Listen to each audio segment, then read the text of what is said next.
సిద్దిపేట జిల్లాలో భారీ నీటిపారుదల శాఖ మంత్రి తన్నీరు హరీష్ రావు పర్యటించారు. ఇందులో భాగంగా సిద్దిపేటలో జరిగిన పలు అభివృద్ధి పనులకు ప్రజలకు ఆయన వివరించారు. అనంతరం ఆయన గ్రామ పంచాయతీ ప్రజా ప్రతినిధులతో ఆయన చర్చించారు.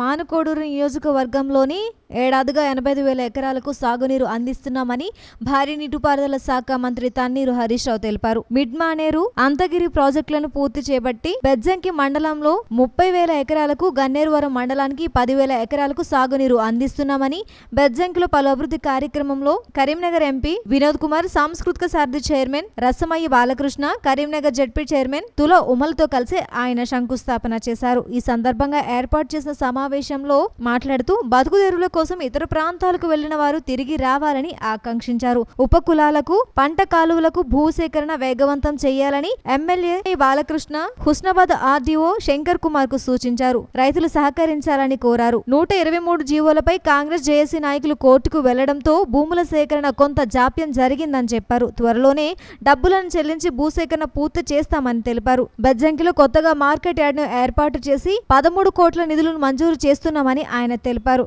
5 విద్యుత్ సబ్ స్టేషన్లు మంజూరు చేశారని ఆయన తెలిపారు.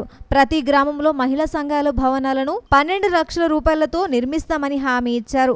ఎంపీ వినోద్ కుమార్ కోటాలోని నిధులతో వాటిని వినియోగిస్తున్నామని, బెజ్జంకి కళాశాలకు ప్రహారీ లైట్లు ఏర్పాటు చేస్తున్నామని, కానీ 100% ఐఎస్ఎల్ నిర్మాణం పూర్తి చేయాలని సర్పంచ్లకు సూచించారు. బెజ్జంకి ఎంపీటీసీ సభ్యురాలు కవిత మాట్లాడుతూ బెజ్జంకిలో టైలరింగ్ శిక్షణ పొందిన మహిళలకు ఉపాధి అవకాశాలు కల్పించాలని, కుట్టు మిషన్లు అందించాలని కోరారు. సగం ఖర్చు అయ్యేలా చేస్తామన్నారు. ఈ కార్యక్రమంలో ఫుడ్ కార్పొరేషన్ సభ్యులు Oraganti Anand, Karimnagar library chairman Ravinder Reddy, ZPTC సభ్యులు శరత్ రావు తదితరులు పాల్గొన్నారు. అన్ని రంగాల్లో బెజ్జంకి మండలాన్ని ఒక ఆదర్శ మండలంగా రూపుదిద్దడానికి నా పూర్తి సహకారం ఎల్లవేళలా ఉంటుందని, మా రసమయేమో నేను 88,000 ఎకరాలకు నీళ్లు ఇవ్వడానికి రెడీగా ఉన్నా.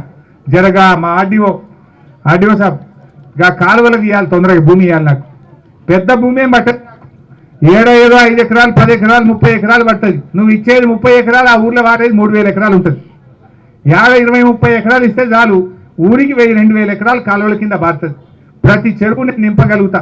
అన్ని ఊర్లు పచ్చబడి బ్రహ్మాండంగా సంతోషంగా ఉంటారు. నేను ఒక్క మాట చెప్తా మీకు, నేను రేపు బెజ్జంకిలో, గన్నేరువరంలో, మానకొండూరులో, ఇల్లంతకుంటలో కూడా హైదరాబాద్లో, బొంబాయిలో బతకబెట్టేవాళ్ళు వాపస్ రావాలి. ఇక్కడే 2 పంటలు పండించుకొని ఒక సస్యశ్యామలమైనటువంటి మానకొండూరుగా ఇది కూడా జరుగుతుంది. అది ఎంతో దూరంలో లేదని చెప్పి నేను మనవి చేస్తాను. ఇది ప్రజల ప్రభుత్వం. నీళ్ళు వస్తే మీరు అందరు కూడా అట్లా బతకాలి.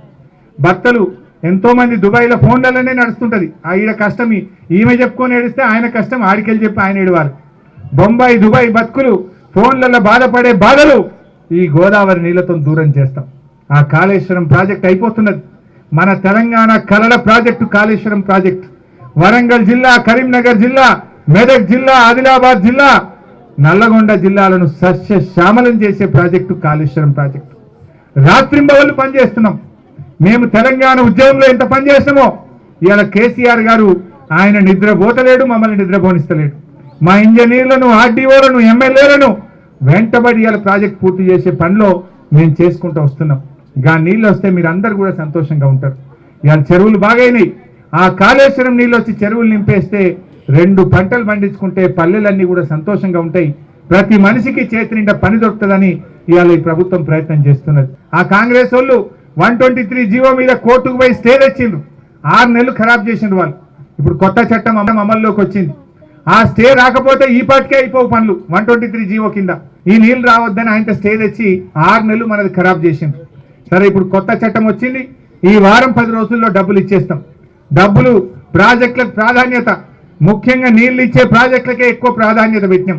అందువల్ల మీరు కూడా ఏ ఊరికి ఆ ఊరు 30 ఎకరాలు, 40 ఎకరాలు, 20 ఎకరాలు పంట కాలువలకు ముందుండండి. తొందరగా కాలువలకు భూమి ఇవ్వండి.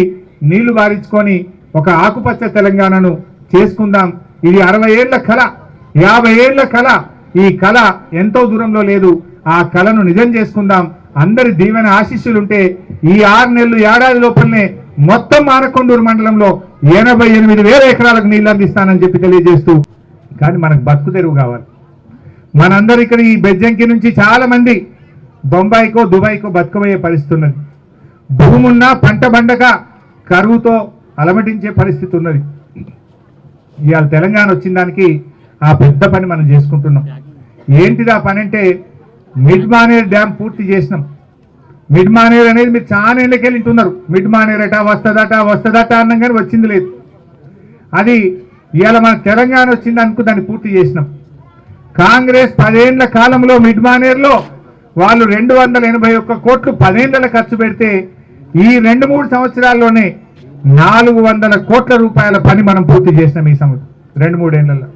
ఇవాళ మిడ్ మానేర్ కింద మొత్తం పని అయిపోయింది.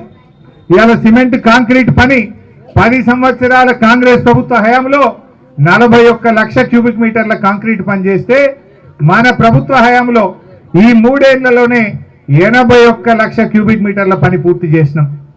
మట్టి పని కాంగ్రెస్ ప్రభుత్వ హయాంలో 10 ఏళ్ల 65,200 క్యూబిక్ మీటర్లు 10 ఏళ్ల వాళ్ళు చేస్తే 3,49,000 క్యూబిక్ మీటర్ల మట్టి పని ఈ 3 ఏళ్లలో మనం చేసి ఇవాళ ప్రాజెక్టు పూర్తి చేసినాం. ఇక నీళ్లు నింపడానికి తయారుగా ఉన్నది మిడ్ మానేర్. ఈ సంవత్సరం ఒక్క చుక్క నీళ్ళు వచ్చిన మిడ్ మానేర్లనే ఆపుతాం. దాని నీళ్లు తెచ్చి బెజ్జంకి గన్నేరువరం మండలాల్లో నీళ్లు భారిస్తా అని చెప్పి నేను మనవి చేస్తా ఉన్నాను.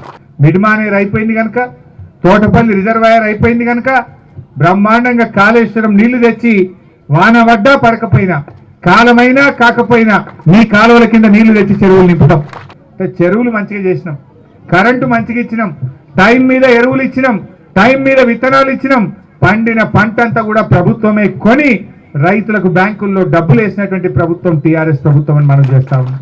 ఈ అన్ని రంగాల్లో బెజ్జంకి మండలాన్ని ఒక ఆదర్శ మండలంగా నేను క్లుప్తంగా 1-2 నిమిషాలు ఈరోజు మాట్లాడదలుచుకున్నాను. ఎందుకంటే మేము రాజకీయ నాయకులం, రాజకీయాల్లో ఉన్నాం, రాజకీయ నాయకులం కాబట్టి తెలంగాణకు అన్యాయం జరుగుతుంది. తెలంగాణ రాష్ట్రం అభివృద్ధి కావడం లేదు. ఆంధ్ర పరిపాలకుల చేతుల్లో 60 సంవత్సరాలు కాంగ్రెస్ పార్టీ, తెలుగుదేశం పార్టీ కబంధ హస్తాల్లో ఉన్నటువంటి తెలంగాణను విముక్తి చేయాలని చెప్పి ఒక సంకల్పంతో ఆ రోజు పోరాటం చేసినాం. రాజకీయ నాయకులం కాబట్టి దాన్ని లోతుగా పరిశీలించడము, ఆలోచించడము, ప్రజల్ని కదిలించడము, తెలంగాణ సాధించడం. ఎవరు పరిపాలించారు ఈ 60 సంవత్సరాలు తెలంగాణని?